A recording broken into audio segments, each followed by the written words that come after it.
Actually, I was going to end the video, but I'm not.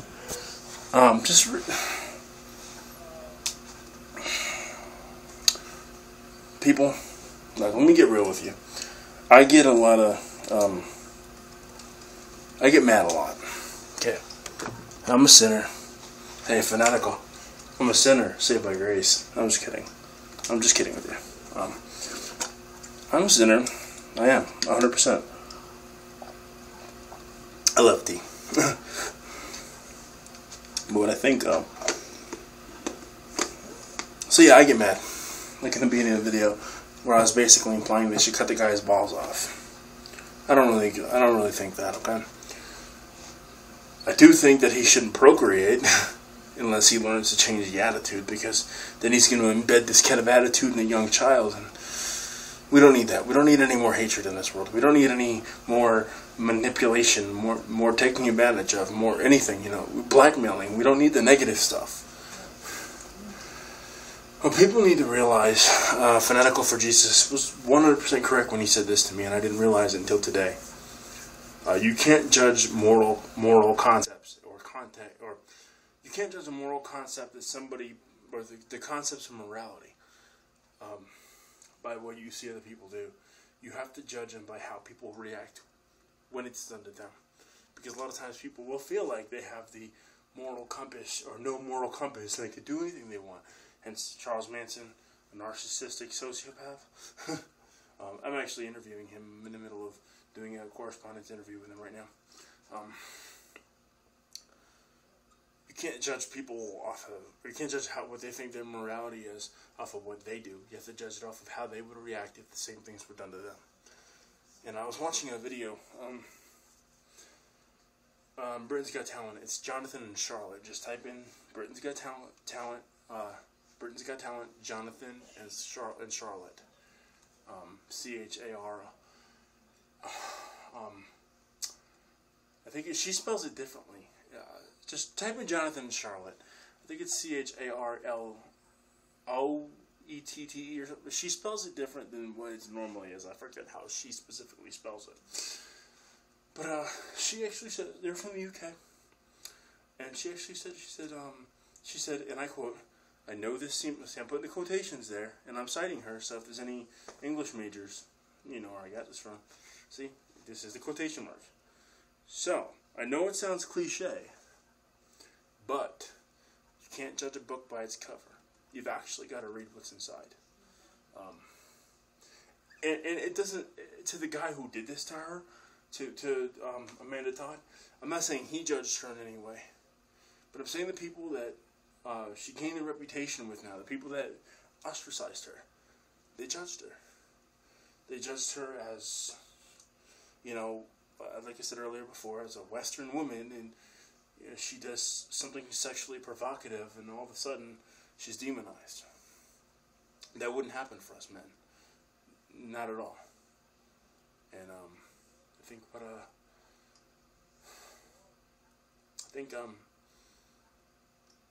that's part of the problem. People ostracized her, and they judged her, and it caused her to drink bleach, to cut herself, and eventually she did succeed in killing herself.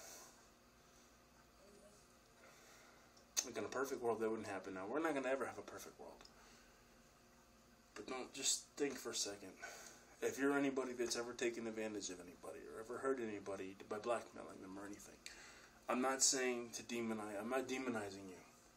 Like, I love you guys like I love anybody else.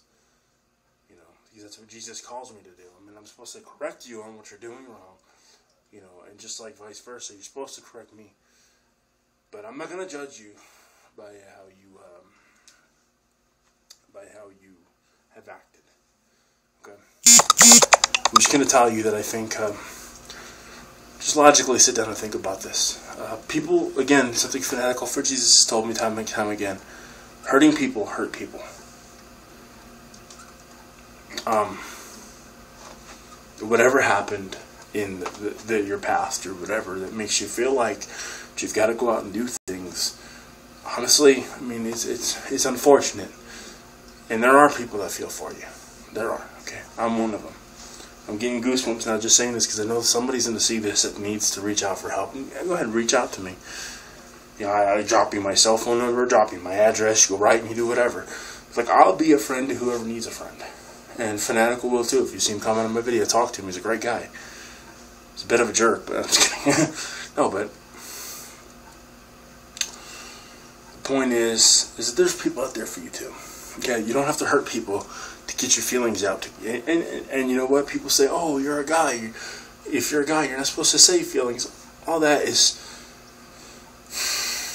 Look, it's not okay. Socially, it's not okay for men to open up. But you know what, though?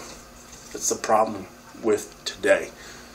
Is that we behave on social norms. We develop expectations for, economic background and, racial background, like ethnicity.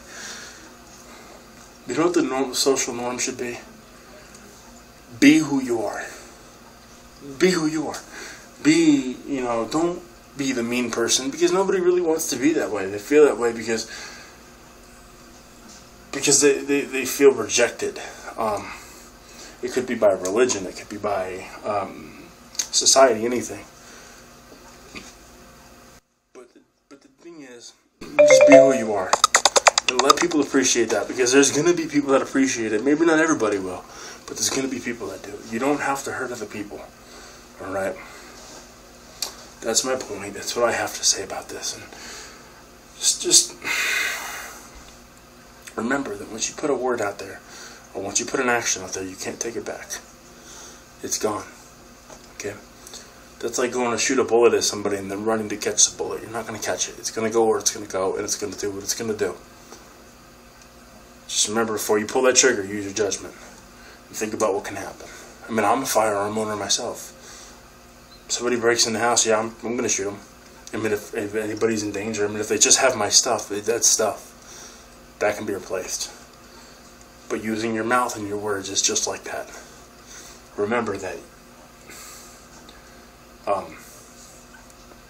once you put it out there, there's no taking it back. A word will hit you faster than a bullet will. And in most cases, words can do more damage. Think of this girl. She actually killed herself. Not everyone that gets shot dies. Not everybody that gets shot dies. But everyone who gets insulted does get hurt. The accuracy for words, 100% dead on, center mass. Alright. And sometimes words, every time, words can be more deadly than a bullet. They can be more helping than anything too sometimes. But definitely, negative words will hurt you. I'm going to leave you guys with this thought. They did a psychology experiment. Now, I can't, if you Google it, just by what I'm about to tell you, you can find it. I can't exactly find I don't remember the name of it, and I didn't do the homework on it because I didn't think I was going to be talking about it until just now.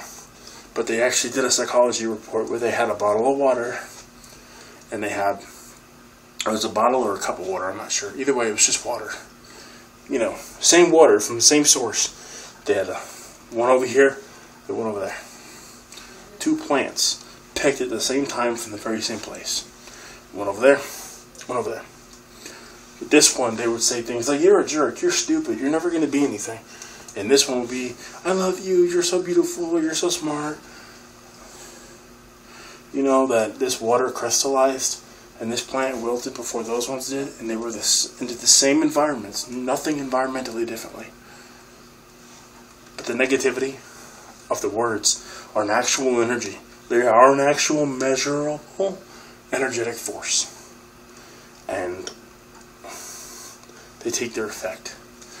You out there in YouTube land, I know I'm going to be misquoted in some of the context of this video.